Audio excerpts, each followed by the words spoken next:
Hi, and welcome to this next module around tools for daily improvement.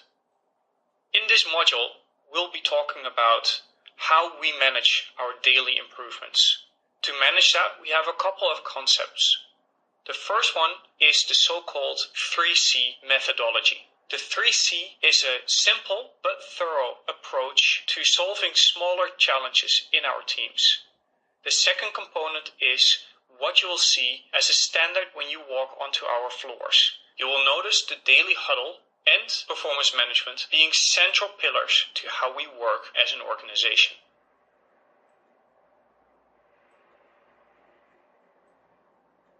The module overview flows as follows.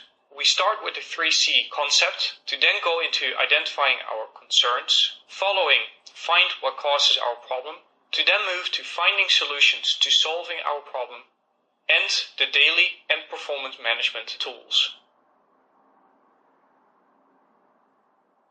This module is focused on the daily improvements. The daily improvements are seeking to make small steps each and every day.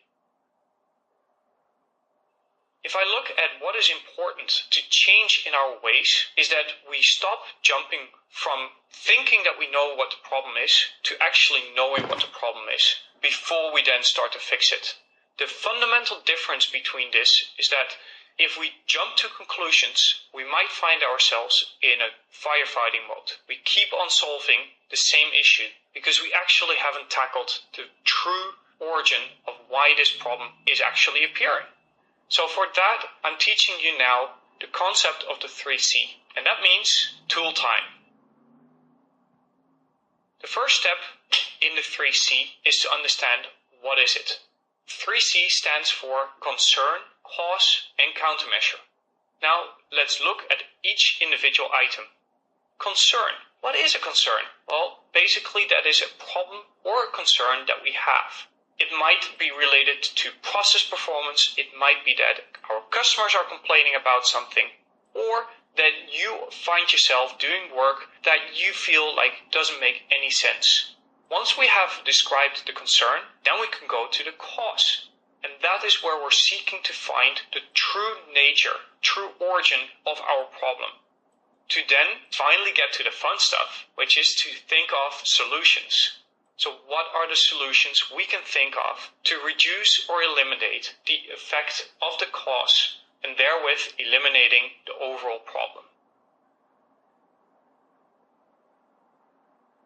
Stepping into more details around concern, some of the tools that we're going to look into, that will be part of the next coming slides. But how do I know what may be a concern? Well, a concern is something that prevents us from meeting our targets, or it is related to complaints we hear from our colleagues or customers.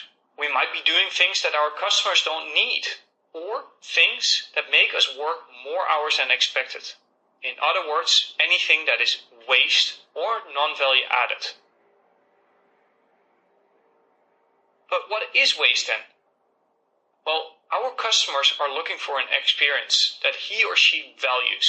And you can see value as money, you can see it as experience, you can see it as a feeling. Our customers want us to perform certain activities that are valuable to them. So that's where we start with an activity. If we break down how we execute activities, we can distinguish between value added, so the customer would like to have it, and non-value added, where the customer does not really want to pay for it. When we have non-value added, we can then go into two options. The first one is waste. So clearly, if we don't have this anymore, nobody will be sorry. The second step is we might actually have required activities.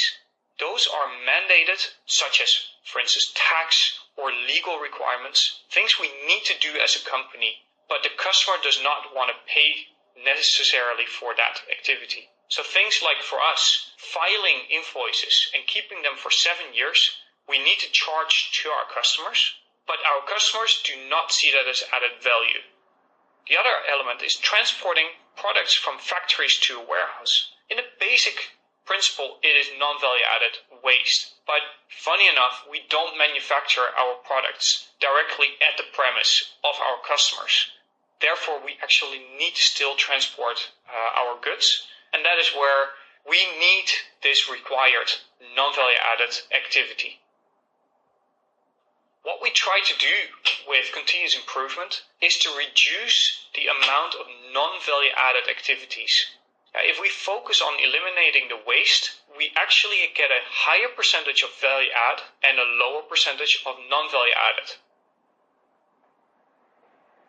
But how do I then identify these non-value add activities? The two tools you'll learn more about are Tim Woods and Eric. Tim Woods will help you identify the 8 types of waste, and Eric is about 4 drivers to identifying waste. Let's zoom in onto the 8 types of waste. In other words, Tim Woods. Tim Woods is an abbreviation for all the waste types that we can find in all our activities. And it starts with transport, then inventory, motion, waiting, overproduction, overprocessing, defects and rework, and skills. Let's take a look at what transport is.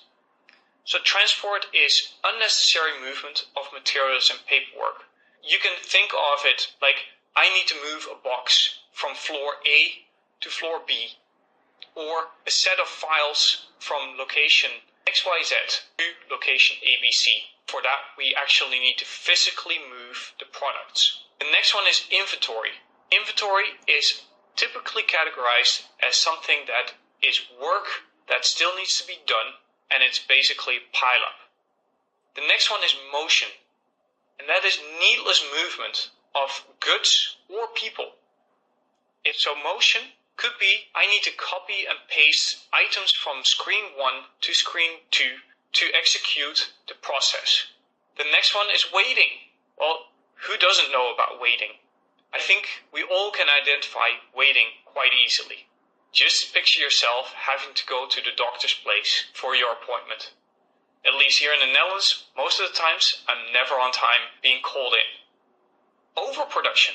That is basically producing more goods, products, or services than needed.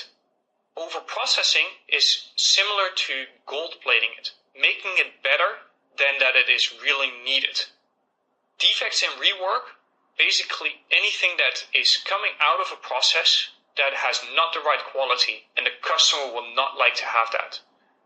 That means in our centers, it might be, for instance, an employee that sends a question.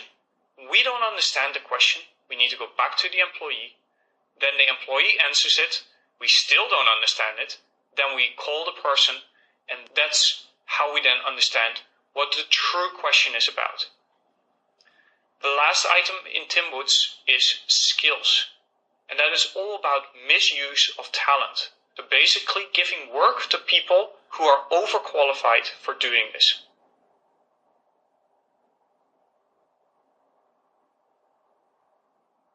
On this slide, there are some more examples of wastes in our offices, and I would like you to go through each of these to get an understanding of what is transport, inventory, motion, waiting, overproduction, overprocessing, defects and rework, and skills. So sit back and take a moment of your time to think of what have you already seen as waste in what you do at a daily basis. That could be based at the office or at home or anywhere else. Open up your eyes and start looking for waste. The next tool that we want to focus on is Eric. It's 4 drivers to identify waste. Eric brings in 4 questions. The first one is, what could we eliminate from our daily work? Or what could we reduce, so actually do less of? Then what should we increase? Or what should we actually create? Those 4 items, that brings together Eric. It's more a thought than a true tool. But what do you think you can eliminate or reduce, increase or create? So take a look at some of the examples that we have already seen in our office environment.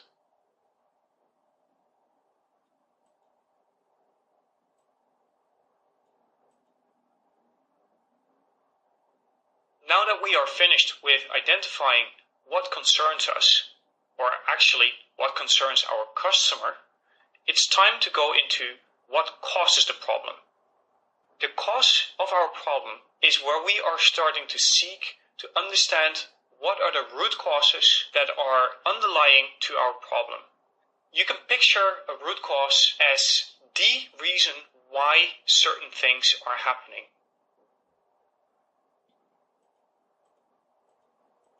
But how do I know what causes my concern? We're going to be talking through two tools in the coming slides. The first one is fishbone diagram, which is a structured brainstorm methodology. And we get to be, like little children, ask a lot of questions. Why? And the 5 why is a questioning technique used to identify what really causes the issue. Finding the root cause is a process. Initially, when we start to look at things, we'll identify symptoms. An example of symptoms is, for instance, the HR case is answered too late. Once we start to present into this, we come to the problem. And the problem is that our customers need to wait too long to get answers to their questions. That's a problem. They would like us to be quicker. And then, once we have identified the problem, we can then go into the cause. And initially, the first cause that we come across is too high of a level. And we'll need to be questioning, is that truly something that we can influence, that we can change? And if we take away this issue or this cause, would it then solve my problem? So, for instance, the question was not clear, requiring multiple messages up and down with the employee. That could have been one of the causes. Why is that the case? Well, it might be that we don't understand what the employee was saying, or the employee did not understand what we were saying. That will be the questioning that we are looking for, getting to the root cause. So the difference between a cause and a root cause is that a root cause is something very specific that once solved prevents the problem from recurring. To double check this, the root cause is the beginning of the chain of events. So if I have a sore toe, I can go back and say, alright, what caused it? It could have been that I bumped my toe. Why did I bump my toe? Because I wasn't paying attention. Why wasn't I paying attention? I was talking and walking at the same time, and that's why I bumped my toe. So, if I would not have been talking and walking, I would not have bumped my toe, I would not have had a sore toe. And that is the check we need to do when we do a root cause. In practice, how do we then determine what the root cause is of our problem? Well, first off, we start with the easy bit, which is creating a large list of possible causes. Some often used tools are fishbone diagram, brainstorm. In this module, we'll be sharing a bit more on what a fishbone diagram is about. The second step is to prioritize the list of possible causes, followed by creating a list of probable causes, so things that we think might be the true cause. Some tools that we use here are team voting and the 5 why analysis, where we are going to zoom in on the 5 why analysis. The last step is to use data to verify that we actually have the true root cause. This is not part of this curriculum, but your local CI resource will be there to help you if you want to know more about how to use data to verify if you have found the root cause, yes or no. Once you have done that, you'll get something like this example. And this is a true example from one of the problems we had in talent resourcing.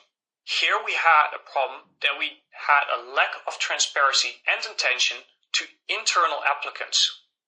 The team started to brainstorm on the topics of people, environment, equipment, policies and procedures. They then came up with various items per bone. Once they were done, they highlighted what they thought were the biggest drivers for the problem.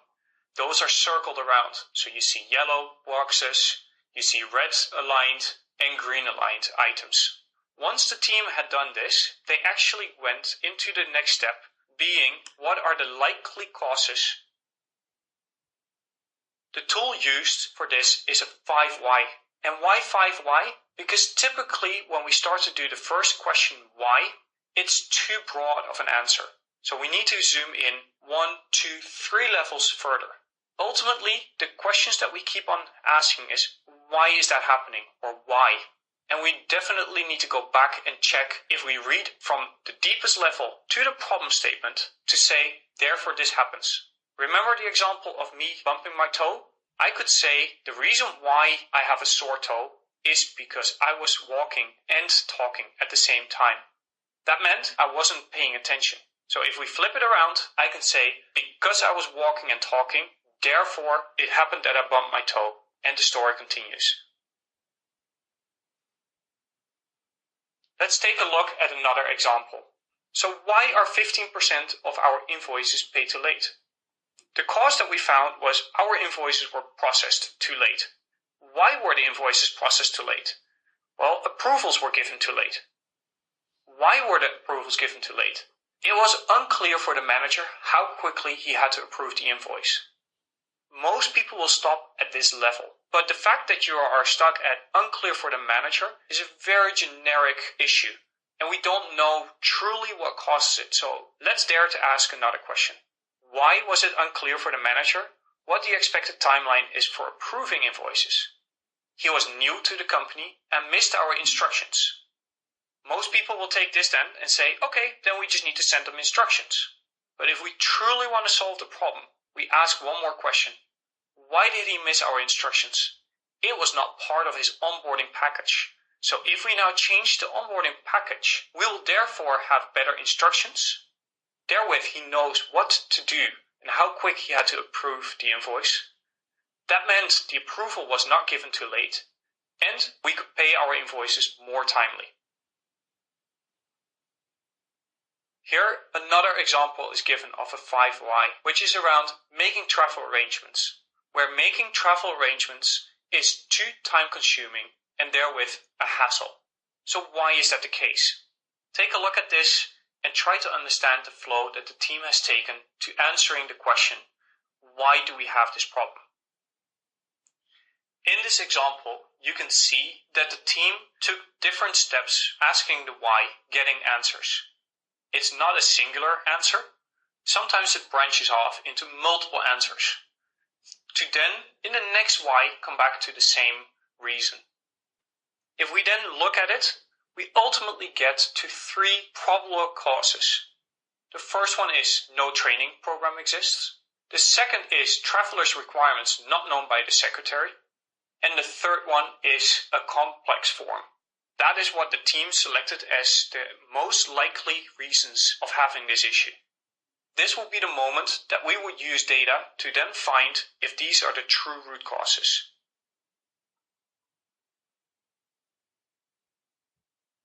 Now it's time to find solutions to fixing our problem. That is the last step in our 3C methodology. Countermeasure. A countermeasure is something done that will reduce or eliminate the effect of the cause. So how do I know what countermeasures to take? Well, most of the people actually know this quite quickly. One of the ways to do this is a brainstorm. A brainstorm is bringing people together and then identifying what can we do to solve it, what ideas do we have, and if you really need to, just try it. Try it for a moment and see if it really works. Now into how to structure your thinking, showing you the template you can use to support your 3C thinking. The template consists of a couple of boxes. The first one is, what is the concern? Then, list of possible causes. Then you go to list of possible countermeasures. It is nice for a visual representation to know who's the owner and who do you need help from. We also put a date on it to commit to say this is when we think the solution will be ready. We track our status, where in the status, if it's completely white, it's a newly identified item. The second, we start to color it. The first quarter, when the root causes are identified. Then the next filling in happens once we have identified the countermeasures. Then 3 quarters are filled when the countermeasure implementation has started, and we're completely done when the countermeasures are implemented and completed. Remember at the beginning of the module that I shared you, we're going to talk about the 3C concept, and what you see at the work floor, it's time to now move to what you see when you step onto our team floors. The first step will be the daily huddles, where we share the news within the team. The daily huddle is a 15-minute daily meeting with your team, which has the purpose of quickly checking in on people and performance, where we track our progress on daily improvements and share information with the team. An example of such a board is shown on the right-hand side here in the slide. You see at the top left, people, bottom, announcement and events, on the right, performance, and then continuous improvement. Here we are using the 3C concept to drive our change. Important to know is that every daily huddle meeting follows 3 steps. The first step is before the meeting. The facilitator for the meeting, which is a rotating schedule, will prepare the meeting by updating the performance information and removing unnecessary information. During the meeting, we ask everybody to update their daily moods and their availability, communicate news, events, tasks, issues. We raise new concerns and assign owners to solve them. We share an update on progress and improvements. And we agree and record actions related to performance gaps. After the meeting, the people who are responsible for a 3C will implement the agreed actions. The facilitator will keep record of each day's update and will share our new suggestions to the central CI team. What we do not do during this 15 minutes is problem solving. Problem solving happens outside of the meeting with a smaller workforce, unless it's relevant for the whole team, but then we have a separate meeting. Then performance management. This is one of the key elements that is part of our daily huddle and daily management. We need to know where we are working towards and how we are doing towards our commitments. So what is performance management? Performance management is a continuous process where initially we start with setting targets and goals. These targets and goals are certainly focused on what the customer needs. Putting the customer central is what is fundamental to what we need to do and why we exist. So therefore, our KPIs and goals should be based on what the customer needs. Then we need to make our performance visual. We like to see graphs, presentations. Find ways to making your performance visual in the likes of graphics, presentations, so that way we can identify trends, challenges, performance issues, you name it. But how good is it to have targets and goals, making it visual, without discussing and reviewing what is truly happening? And a true inquisitive mindset using the CI tools that you're going to be trained on will help you to discuss and review and identify what is truly happening and what we need to do to solve it. And to solve it, when it is a daily improvement, we're using the 3C concept. And that comes back to that performance management is part of our daily huddles, where we go through our targets and goals through visual display of our performance and discussing and reviewing what is happening and identifying and initiating improvement opportunities. As a recap, by now you should know more about what the 3C concept is about, the related tools such as Tim Woods, such as Eric, which are there to help us identify improvement opportunities. Then we talked through how to identify what causes the problem. We started with a structured brainstorm called Fishbone, and then we started to ask many why questions, the 5 why approach. We then came to the moment that we started to look for solutions. Briefly, we touched upon what is a brainstorm and the contribution it has to finding solutions. After that, we took a journey into our daily management on the floor, where we talked about the role of the daily huddle, the structure behind it, what we do and what we don't do at the board, and the role of performance management and the elements it contains, being our targets and goals, making it visual, and discussing and reviewing our overall performance.